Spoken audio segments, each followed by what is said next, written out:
नमस्कार दोस्तों, आज हम बात कर रहे हैं नेशनल टेक्निकल रिसर्च ऑर्गेनाइजेशन के अंतर्गत साइंटिस्ट बी के रिक्रूटमेंट नोटिफिकेशन की। एनटीआरओ साइंटिस्ट बी रिक्रूटमेंट 2024 का नोटिफिकेशन दिया हुआ है। साथ ही साथ अगर हम यहाँ ऑनलाइन एप्लीकेशन या रजिस्ट्रेशन की स्टार्टिंग डेट की बात करें तो 10/10/2024 यहाँ पर ऑनलाइन एप्लीकेशन की स्टार्टिंग डेट है। लास्ट डेट अगर ऑनलाइन रजिस्ट्रेशन और एप्लीकेशन के लिए देखें तो 8/11/2024 यहाँ पर लास्ट डेट दी हुई है। अगर हम यहाँ पर वैकेंसी देखें तो पोस्ट का नाम हम देख सकते हैं, साइंटिस्ट भी पोस्ट का नाम है। General central civil service group A की गेजेटेड वैकेंसी है। पे लेवल 10 पे यहाँ पर बेसिक सैलरी रहेगी। अगर हम यहाँ पर देखें तो बेसिक पे जो रहेगा 56,100 रुपये रहेगा। स्पेशल अलाउंस 20% रहेगा। साथ ही साथ डीए, एचआरए, ट्रांसपोर्ट अलाउंस और गवर्नमेंट कंट्रीब्यूशन टूवर्ड एनपीएस यहाँ पर रहेगा। अगर हम यहाँ पर वैकेंसी की अगर हम बात करें तो हम देख सकते हैं टोटल वैकेंसी यहाँ पर डिसिप्लिन वाइज दी हुई है। सबसे पहले अगर हम यहाँ देखें इलेक्ट्रॉनिक्स एंड कम्युनिकेशन के अंतर्गत unreserved 12, SC 9, ST 4, OBC 7, EWS 3, कुल 35 वैकेंसी यहाँ पर दी है। 2 वैकेंसी फिजिकल डिसेबल कैंडिडेट के लिए। नेक्स्ट अगर हम देखें कंप्यूटर साइंस के अंतर्गत तो यहाँ पर हम देख सकते हैं अनरिजर्व कैंडिडेट के लिए 10 है, एससी के लिए 6, एसटी की 4 है, ओबीसी की 8 है, 2 ईडब्ल्यूएस और 3, टोटल 30 वैकेंसी दी हुई है। 2 वैकेंसी यहाँ पर रिजर्व है फिजिकल डिसेबल कैंडिडेट के लिए। जियो इन्फॉर्मेटिक्स एंड रिमोट सेंसिंग के अंतर्गत देखें तो कुल अनरिजर्व के लिए अगर हम वैकेंसी की बात करें तो 1 वैकेंसी है, एससी की 1 है, ओबीसी की 2 है और ईडब्ल्यूएस की 1 है। कुल 5 वैकेंसी दी हुई है। साथ ही साथ अगर हम यहाँ मैथमेटिक्स के अंतर्गत देखें 4th नंबर सीरियल पे अगर हम देखें तो हम देख सकते हैं अनरिजर्व 2 है, एससी 1 है, एसटी 1 है, ओबीसी 1 और कुल 5 वैकेंसी दी हुई है। इस तरीके से अगर हम कुल रिक्रूटमेंट के अंतर्गत देखें कुल वैकेंसी तो यहाँ पर 75 टोटल पोस्ट साइंटिस्ट बी की पोस्ट दी हुई है, जिसके लिए रिक्रूटमेंट नोटिफिकेशन दिया हुआ है। साथ ही साथ हम यहाँ पे एसेंशियल क्वालिफिकेशन की अगर हम बात करें तो सबसे पहले हम देख सकते हैं इलेक्ट्रॉनिक एंड कम्युनिकेशन के लिए एसेंशियल क्वालिफिकेशन। साथ ही साथ यहाँ पर corresponding gate paper with code दिया हुआ है, जिसके अंतर्गत गेट क्वालिफिकेशन मांगी है।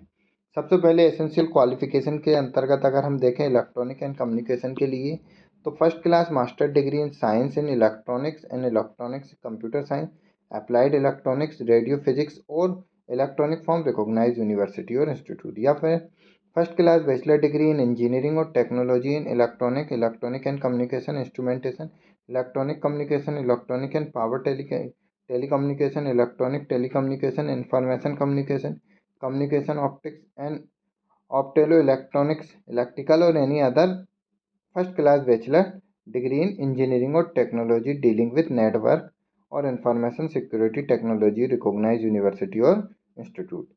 इलेक्ट्रॉनिक एंड कम्युनिकेशन इंजीनियरिंग में गेट पेपर कोड जो है ईसी है, जिसमें कैंडिडेट क्वालिफाइड होना must possess valid GATE score card that is GATE 2022, 23 और 24 in the paper code EC. तो यहाँ पर गेट जो क्वालिफिकेशन है 22, 23, 2024 में यहाँ पर गेट क्वालिफिकेशन होना आवश्यक है।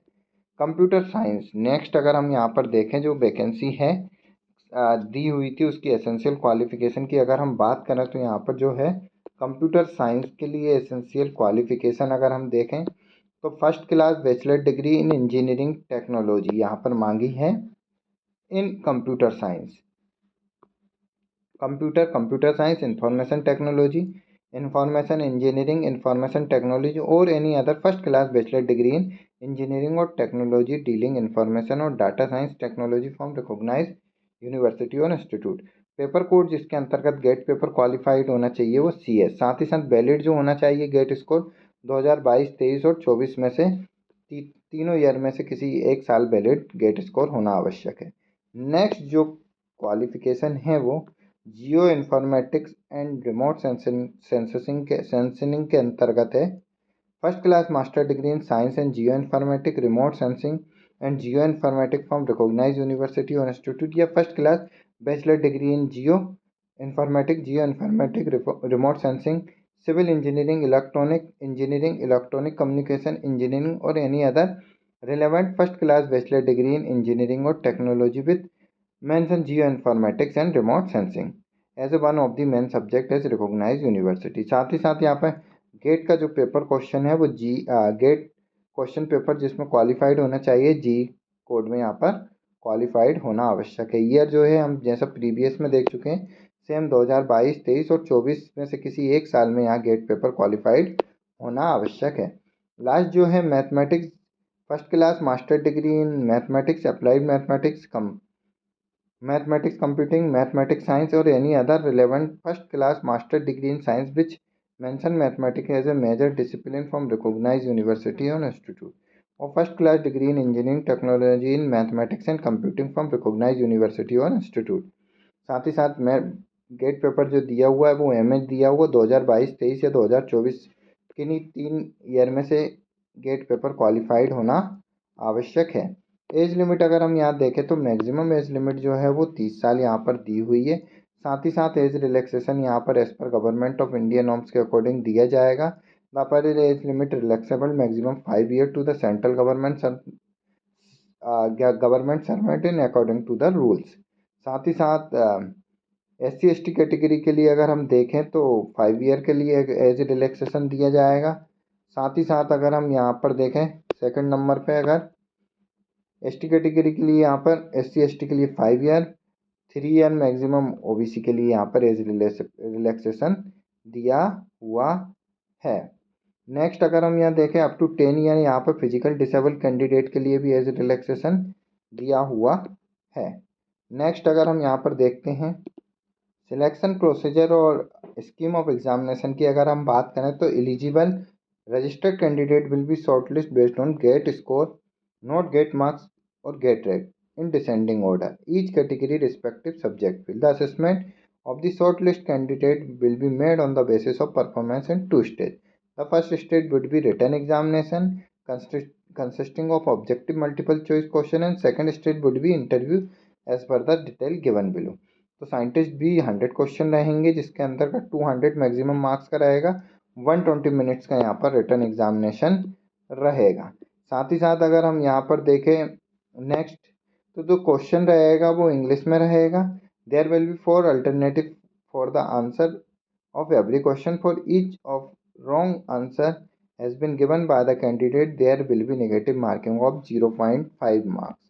तो यहाँ पर जो नेगेटिव मार्किंग है रॉन्ग आंसरिंग के लिए 0.5 मार्क्स दिए हुए हैं। The detail of syllabus for written examination stage 1 will be available to the website. जो ऑफिशियल वेबसाइट है रिक्रूटमेंट ndl.nalid.gov.in की वेबसाइट पे आप विजिट कर या ntro.gov.in पर विजिट कर आप डिटेल सिलेबस भी प्राप्त कर सकते हैं। इंटरव्यू जो रहेगा मैक्सिमम 50 मार्क्स का यहाँ पर इंटरव्यू रहेगा। The candidate who are shortlist on the basis of performance in stage 1 shall only be called for stage 2। The interview will be conducted at New Delhi. Selection procedure यहाँ पर दिया हुआ है। Eligible registered candidate will be shortlisted based on GATE score of the respective subject field. The ratio of shortlisting will be 125, that is 25 candidate for every vacancy, subject the ability of sufficient number of eligible registered candidate। तो यहाँ पर 1:25 में सबसे पहले यहाँ पर candidate को shortlist किया जाएगा।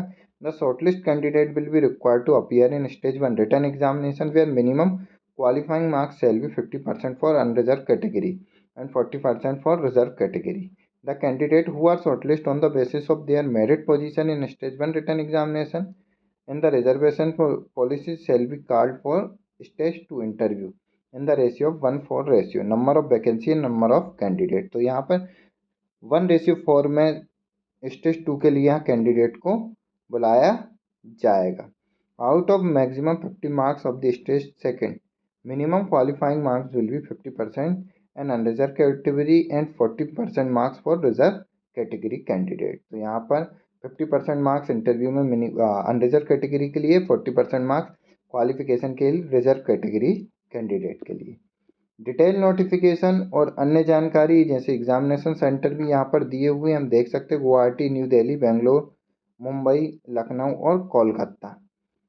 अन्य जानकारी और डिटेल नोटिफिकेशन के लिए आप ऑफिशियल वेबसाइट पर विजिट कर डिटेल में नोटिफिकेशन और अन्य जानकारी प्राप्त कर सकते हैं।